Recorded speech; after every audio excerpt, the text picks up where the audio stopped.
4 ದಿನಗಳಲ್ಲಿ ಅಡಿಕೆ ಬೆಲೆ 7,000 ಕುಸಿತ, ಬೆಳೆಗಾರರಲ್ಲಿ ಆತಂಕ. ತಂಬಾಕು ಹಾಗೂ ತಂಬಾಕು ಉತ್ಪನ್ನಗಳ ಮಾರಾಟ ನಿಷೇಧಕ್ಕೆ ಸಂಬಂಧಿಸಿದ ರಾಜ್ಯ ಸರ್ಕಾರ ಆದೇಶದಿಂದ ಅಡಿಕೆ ಬೆಳೆಗಾರರಲ್ಲಿ ಆತಂಕ ಉಂಟಾಗಿದೆ ಎಂದು ಚನ್ನಗಿರಿ ತುಮ್ಕೋಸ್ ಅಧ್ಯಕ್ಷ ಎಚ್.ಎಸ್. ಶಿವಕುಮಾರ್ ಹೇಳಿದರು. ಸರ್ಕಾರ ಆದೇಶ ಬಳಿಕ ಕೇವಲ 4 ದಿನಗಳಲ್ಲಿ ಅಡಿಕೆ ಬೆಲೆಯಲ್ಲಿ ಸುಮಾರು 7,000 ಕುಸಿತ ಕಂಡಿರುವುದು ಗಂಭೀರ ವಿಚಾರವಾಗಿದ್ದು, ಇದರಿಂದ ರಾಜ್ಯದ ಅಡಿಕೆ ಬೆಳೆಗಾರರು ಆರ್ಥಿಕ ಸಂಕಷ್ಟಕ್ಕೆ ಸಿಲುಕಿರುವ ಆತಂಕ ಎದುರಾಗಿದೆ. ಅಡಿಕೆ ಬೆಳೆಗಾರರ ಹಿತದೃಷ್ಟಿಯಿಂದ ಇಂತಹ ಮಹತ್ವದ ನಿರ್ಧಾರ ಕೈಗೊಳ್ಳುವ ಮುನ್ನ ಸರ್ಕಾರ ರೈತರು ಹಾಗೂ ಅಡಿಕೆ ಕ್ಷೇತ್ರದ ಪ್ರತಿನಿಧಿಗಳೊಂದಿಗೆ ಸಮಾಲೋಚನೆ ನಡೆಸಬೇಕು. ಗುಟ್ಕಾ ನಿಷೇಧದಿಂದ ಅಡಿಕೆ ಮಾರುಕಟ್ಟೆ ಮೇಲೆ ಬೀರುವ ಪರಿಣಾಮದ ಕುರಿತು ಸರ್ಕಾರ ಸ್ಪಷ್ಟನೆ ನೀಡಬೇಕು ಹಾಗೂ ರೈತರ ಹಿತ ಕಾಪಾಡಲು ತಕ್ಷಣವೇ ಕ್ರಮ ಕೈಗೊಳ್ಳಬೇಕು ಎಂದು ಒತ್ತಾಯಿಸಿದರು.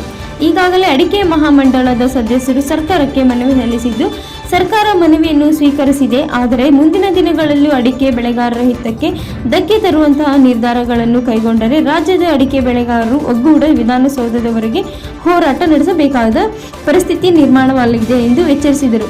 ಅಡಿಕೆ ಮಹಾಮಂಡಲ ವತಿಯಿಂದಲೂ ಮುಂದಿನ ದಿನಗಳಲ್ಲಿ ಹೋರಾಟದ ರೂಪುರೇಷೆಗಳನ್ನು ಕೈಗೊಳ್ಳಬೇಕಾದದ್ದು ಸರ್ಕಾರ ರೈತರನ್ನು ದಿಕ್ಕು ತಪ್ಪಿಸುವ ನಿರ್ಧಾರಗಳನ್ನು ಕೈಗೊಳ್ಳದೆ ಅಡಿಕೆ ಬೆಳೆಗಾರರ ಸಮಸ್ಯೆಗಳನ್ನು ಗಂಭೀರವಾಗಿ ಪರಿಗಣಿಸಿ ಸೂಕ್ತ ಕ್ರಮ ಕೈಗೊಳ್ಳಬೇಕು ಎಂದು ಎಚ್.ಎಸ್. ಶಿವಕುಮಾರ್ ಆಗ್ರಹಿಸಿದರು. ವರದಿ ದೇವರಾಜ್ ಕೆ, ನೆಲ್ಲಿಹಂಕಲು, ದಾವಣಗೆರೆ. ಅಡಿಕೆ ನಾವು ನಿಷೇಧ ಮಾಡಿಲ್ಲ, ಅಧಿಕಾರಿಗಳು ಕೈತಪ್ಪಿನಿಂದ ಆಗಿದೆ, ಅಧಿಕಾರಿಗಳು ಘೋಷಣೆ ಮಾಡಿದ್ದಾರೆ ಅಂತ ಒಬ್ಬ ಮಾನ್ಯ ಮುಖ್ಯಮಂತ್ರಿಗಳು, ರಾಜ್ಯದ ಒಬ್ಬ ಜವಾಬ್ದಾರಿಯುತ ಮುಖ್ಯಮಂತ್ರಿಗಳು ಅದೇ ರೀತಿಯಾಗಿ ಆದೇಶ ಕೊಡ್ತಾರೆ ಅಥವಾ ಅವರಿಗೆ ಅಧಿಕಾರಿಗಳು ತಿಳಿಸ್ತಾರೆ, ಅವ್ರು ಸಹಿ ಹಾಕ್ತಾರೆ, ಅದು ಮಾಧ್ಯಮಗಳಿಗೆಲ್ಲ ಸಿಗುತ್ತೆ ಪತ್ರಿಕೆ ಅಂದರೆ ಅದು ಯಾವ ರೀತಿ ಅಂತ ಬೇಜವಾಬ್ದಾರಿತನ ಅಂತೀರಾ ಅಥವಾ ಏನಂತೀರಾ ಅದ್ರ ಬಗ್ಗೆ? ಅಲ್ಲ, ಯಾವುದೇ ಒಂದು ಇನ್ಸ್ಟಿಟ್ಯೂಷನ್ ಜವಾಬ್ದಾರಿ ಇರುವಂಥವ್ರು ಅವ್ರ ಕೈ ಕೆಳಗೆ ಕೆಲಸ ಮಾಡೋವಂಥವ್ರು ತಪ್ಪಾದರೆ ಅವರೇ ಜವಾಬ್ದಾರಿ ಹೊತ್ಕೋಬೇಕಾಗುತ್ತೆ. ಹಂಗೆ ಹೇಳಬಾರ್ದು ನಮ್ಮ ಅಧಿಕಾರಿಗಳಿಂದ ಮಿಸ್ಟೇಕ್ ಆಗಿದೆ ಅಂತೇಳಿ. ಅಧಿಕಾರಿಗಳ ಮಿಸ್ಟೇಕ್ ಆಗಿದೆ ಅಂತ ಹೇಳಿದರೆ ಅಧಿಕಾರಿ ಹತ್ರ ಸ್ಟೇಟ್ಮೆಂಟ್ ಕೊಡಿಸ್ಬೇಕು, ಅದು ಸೂಕ್ತ. ಮತ್ತು ಇವರು ಇದೊಂದು ಸಣ್ಣ ಪ್ರಮಾಣದಿಂದನ ಎಷ್ಟು ಅನಾಹುತ ಆಗಿದೆ. ಸುಮಾರು 10 ಲಕ್ಷ ಟನ್ನಷ್ಟು ಅಡಿಕೆ ನಮ್ಮ ರಾಜ್ಯದಲ್ಲಿ ಬೆಳೀತಾ ಇದ್ದೀವಿ. 10 ಲಕ್ಷ ಟನ್ ಅಂತೇಳಿದರೆ ಇವತ್ತು ಸುಮಾರು 50ರಿಂದ 60 ಸಾವಿರ ಕೋಟಿ. 7,000 ಕಡಿಮೆ ಆಗಿದೆ ಅಂತಂದರೆ ಇವತ್ತು ರೈತನಿಗೆ ಬರಬೇಕಾದ ಪಾಲಲ್ಲಿ ಸುಮಾರು 10,000 ಕೋಟಿಯಷ್ಟು ಕಡಿಮೆ ಆದಂಗೆ ಲೆಕ್ಕ.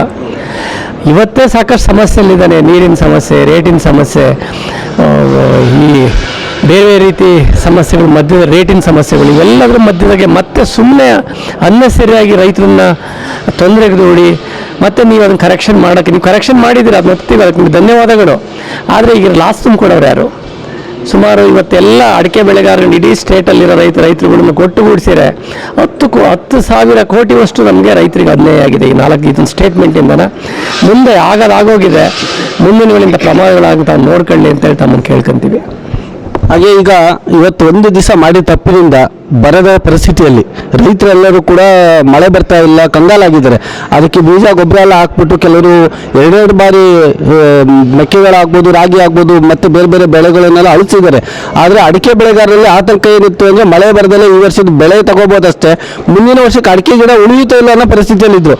ಆದರೆ ಇವತ್ತು ಇವರು ಒಂದು ಕೆಲಸ ಮಾಡಿದ್ರಿಂದ ಇವತ್ತು ಎಲ್ಲರೂ ಕೂಡ 10ರಿಂದ 15 ಸಾವಿರ ರೂಪಾಯಿ ಕ್ವಿಂಟಾಲ್ ಕಡಿಮೆ ಆಗಿದೆ. ನೀವು ಹೇಳಿದಂಗೆ 7,000 ರೂಪಾಯಿ ಕ್ವಿಂಟಾಲ್ ಕಡಿಮೆ ಆಗಿದೆ ಅಂತೀರಾ. ಇಡೀ ರಾಜ್ಯದ ಪರಿಸ್ಥಿತಿ ಏನಾಗ್ಬೋದು ಹಂಗಾರೆ? ಅಲ್ಲ, ಇದು ಈ ಕರೆಕ್ಷನ್ ಮಾಡ್ಕೊಂಡಿದ್ದಾರೆ.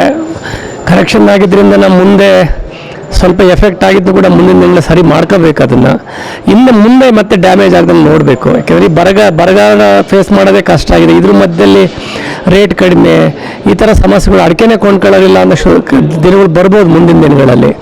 ದಯವಿಟ್ಟು ಅಂಥ ಕೆಲಸನ ಮಾಡಬಾರ್ದು ಅಂತೇಳಿ ಅವ್ರ ಕಳಕಳಿಯಿಂದ ಕೇಳ್ಕೊಳ್ತೀನಿ. ತಾವೇನಾರ ಸಂಘ ಸಂಸ್ಥೆಗಳಿಂದ ಏನಾರು ಮನವಿ ಮಾಡಿದ್ರೆ ಅವರಿಗೆ? ಸಂಘ ಸಂಸ್ಥೆ ಮನವಿ ಮಾಡಬೇಕಂತ ಹೊರಟಿದ್ವಿ. ಅಷ್ಟರೊಳಗೆ ಅದೇನು ಅನೌನ್ಸ್ ಮಾಡಿದ್ರು ಮಾಡಿದ ದಿವಸನೇ ನಮ್ಮದೊಂದು ಇಡೀ ರಾಜ್ಯದಲ್ಲಿ ಅಡಿಕೆ ಬೆಳೆಗಾರರೆಲ್ಲ ಅಡಿಕೆ ಬೆಳೆಗಾರ ಸಂಘದವರು ಸೇರ್ಕೊಂಡ್ಬಿಟ್ಟು ಒಂದು ಮಹಾಮಂಡಲ ಅಂತ ಮಾಡಿದ್ದೀವಿ, ರಾಜ್ಯ ಮಟ್ಟದ ಸೊಸೈಟಿನ. ಅದಕ್ಕೆ ಏನು ಮಾಜಿ ಗೃಹ ಮಂತ್ರಿಗಳು ಅರವಿಂದ್ ಜ್ಞಾನೇಂದ್ರ ಅವರು ಅವ್ರ ಅಧ್ಯಕ್ಷರಿದ್ದಾರೆ, ನಾವೆಲ್ಲರೂ ಕೂಡ ಸದಸ್ಯರಿದ್ದೀವಿ. ನಾವು ಹೊರಡೋ ಅಷ್ಟೊತ್ತಿಗೆ ನಾನು ಬೆಂಗಳೂರಲ್ಲಿದ್ದೀನಿ. ನಾನು ಅಡಿಕೆ ಬೆಳೆಗಾರರು ಅಡಿಕೆ ಬೆಳೆಯುವಂಥ ಭಾಗದಿಲ್ಲ ಎಲ್ಲ MLAಗಳ ಜೊತೆ ಮಾತಾಡಿ ಅವ್ರನ್ನ ಸೇರಿಸ್ಕೊಂಡು CM ಮೀಟ್ ಮಾಡ್ತೀನಿ ಅಂತ ಹೇಳಿದರು. ಅವತ್ತೇ ಮೀಟ್ ಮಾಡಿದರು. ಮೀಟ್ ಮಾಡಿ CM ಏನೋ ಒಳ್ಳೆ ರೆಸ್ಪಾನ್ಸ್ ಕೊಟ್ಟಿದ್ದಾರೆ, ಪಾಸಿಟಿವ್ ಆಗಿದ್ದಾರೆ. ಎಲ್ಲ MLAಗಳ ಹತ್ರನೂ ಒಂದು ಸೈನ್ ಹಾಕ್ಸ್ಬಿಟ್ಟು ಒಂದು ಮೆಮೊರಾಂಡಮ್ ಕೊಡ್ರಿ, ಅದನ್ನು ಕ್ಲಿಯರ್ ಮಾಡೋಣ ಅಂತ ಹೇಳಿದಾರಂತೆ. ಒಳ್ಳೆ ಇಷ್ಟಕ್ಕೆ ನಿಂತಿರುವಂಥದ್ದು ನಿಜವಾಗ್ಲೂ ತುಂಬ ಒಳ್ಳೆ ಡೆವಲಪ್ಮೆಂಟ್ ಇದು. ಮುಂದಿನ ದಿನಗಳಲ್ಲಿ ಇದ್ರ ಬಗ್ಗೆ ಸ್ವಲ್ಪ ಹೆಚ್ಚು ಗಮನ ಹರಿಸ್ರಿ ಅಂತೇಳಿ ರಾಜಕೀಯ ನಾಯಕರುಗಳಿಗೆ ಕೇಳ್ಕೊಳ್ತೀವಿ. ಧನ್ಯವಾದಗಳು. ಇಷ್ಟೊತ್ತು ನಮ್ಮ ಜೊತೆ ಎಚ್ ಎಸ್ ಶಿವಕುಮಾರ್ ಅವರು ಮಾತನಾಡಿದರೆ ಏನು ರೈತರ ಹಿತ ಕಾಯೋ ನಿಟ್ಟಿನಲ್ಲಿ ನಾವೆಲ್ಲರೂ ಕೂಡ ಇಲ್ಲೆಲ್ಲ ಅಡಿಕೆ ಬೆಳೆಗಾರರ ಸಂಘಟನೆ ಮತ್ತು ಮಹಾಮಂಡಲ ಕೂಡ ಸರ್ಕಾರದ ಬಗ್ಗೆ ಅದರ ಬಗ್ಗೆ ಎಚ್ಚೆತ್ತುಕೊಂಡು ಸರ್ಕಾರಕ್ಕೆ ಮನವಿಯನ್ನು ಸಲ್ಲಿಸ್ತೀವಿ. ಇನ್ನು ಮುಂದಿನ ದಿನಗಳಲ್ಲಿ ಈ ಥರದ ಘಟನೆಗಳು ನಡೆಯಬಾರ್ದು. ಜವಾಬ್ದಾರಿಯುತ ಸ್ಥಾನದಲ್ಲಿರುವಂಥ ಒಬ್ಬ ಮುಖ್ಯಮಂತ್ರಿಗಳು ಯಾವುದೇ ಸಣ್ಣ ಘಟನೆಗಳು ನಡೆದರೂ ಕೂಡ ಸಾಮಾನ್ಯ ಜನತೆ ಮೇಲೆ ಅಥವಾ ರೈತರಿಗೆ ತೊಂದರೆ ಆಗುತ್ತೆ ಅನ್ನೋದನ್ನು ತಿಳಿಸ್ಕೊಟ್ಟಿದ್ದಾರೆ. 80ನೇ ಸ್ವಾತಂತ್ರ್ಯ ದಿನಾಚರಣೆಯ ಶುಭಾಶಯನ ಕೋರ್ತಾ ಇವತ್ತಿನ ದಿನ ಏನು ಚನ್ನಗಿರಿನಲ್ಲಿ ನಮ್ಮ ಎಚ್ ಎಸ್ ಶಿವಕುಮಾರ್ ಅವರ ಹುಟ್ಟುಹಬ್ಬ, ಹಾಗೆ ತುಮಕೂರು ಸ್ಮೃತಿಯಿಂದ ಇವತ್ತು ಕೂಡ ಕೋಆಪರೇಟಿವ್ ಬ್ಯಾಂಕನ್ನು ಉದ್ಘಾಟನೆ ಕೂಡ ಮಾಡಿ ಬಂದಿದ್ದಾರೆ. ಹಾಗೆ ಅವರ ಅಭಿಮಾನಿಗಳಿಂದ ಇವತ್ತು ಎಚ್ ಎಸ್ ಶಿವಕುಮಾರ್ ಅವರ ಹುಟ್ಟುಹಬ್ಬವನ್ನು ಆಚರಣೆಯನ್ನು ಚೆನ್ನಮ್ಮಾಜಿ ಸಮುದಾಯ ಭವನದಲ್ಲಿ ವಿಜೃಂಭಣೆಯಿಂದ ಆಚರಣೆ ಮಾಡಿದ್ದಾರೆ. ಹಾಗೆ ಇವತ್ತಿನ ಕಾಲದಲ್ಲಿ ಏನಾಗಿದೆ ಅಂದರೆ ಕರ್ನಾಟಕದಲ್ಲಿ ಇತ್ತೀಚಿನ ದಿನಗಳಲ್ಲಿ ಮೊನ್ನೆ ಸುದ್ದಿಯಾದಂಥ ಡಿ ಕೆ ಶಿವಕುಮಾರ್ ಅವರು, ಮುಖ್ಯಮಂತ್ರಿ ಆದಂಥ ಡಿ ಕೆ ಶಿವಕುಮಾರ್ ಅವರು ಅಡಿಕೆ ಅಥವಾ ತಂಬಾಕು ನಿಷೇಧವನ್ನು ಮಾಡ್ತೀವಿ ಅಂತ ಹೇಳ್ಬಿಟ್ಟು ಒಂದು ಘೋಷಣೆ ಮಾಡಿಬಿಟ್ಟಿದ್ರು. ಆದರೆ ಅದು ಅಧಿಕಾರಿಗಳ ತಪ್ಪಿಂದ ಆಗಿದೆ ಅಂತ ಹೇಳ್ಬಿಟ್ಟು ಅವರು ಸಮರ್ಥನೆ ಕೊಟ್ಟಿದ್ದಾರೆ. ಆದರೆ ಈ ಭಾಗದ ಚನ್ನಗಿರಿ ಭಾಗದಲ್ಲಿರೋಂಥ ಅಡಿಕೆ ಬೆಳೆಗಾರರೆಲ್ಲರೂ ಕೂಡ ಒಂದು ಆತಂಕದಲ್ಲಿದ್ದಾರೆ. ಹಾಗಾಗಿ ಏನು ಅಡಿಕೆ ಮಾರಾಟ ಉತ್ಪನ್ನಗಳ ಮಾರಾಟ ತುಮಕೂರು ಚನ್ನಗಿರಿ ಅದರ ಅಧ್ಯಕ್ಷರಾದಂಥ ಶಿವಕುಮಾರ್ ಅವರು ನಮ್ಮ ಜೊತೆ ಇದ್ದಾರೆ. ಇವತ್ತು ಅದ್ರ ಬಗ್ಗೆ ಮಾತಾಡಿಸೋಣ, ಬನ್ನಿ ನೋಡೋಣ. ಅಡಿಕೆ ಬೆಳೆಗಾರರ ತೋಟಗಾರಿಕೆ ಸಂಘದ ಅಧ್ಯಕ್ಷರಾಗಿದ್ದೀರಾ. ತಮಗೆ ಇಲ್ಲಿ ಇತ್ತೀಚಿನ ದಿನಗಳಲ್ಲಿ ಕಳೆದ ಸರ್ಕಾರದಲ್ಲಿ ಯೋಜನೆ ಒಂದು ತಂಬಾಕು ನಿಷೇಧ ಮಾಡ್ತೀವಿ ಅಂತ ಹೇಳ್ಬಿಟ್ಟು ಹೇಳಿದ್ರು.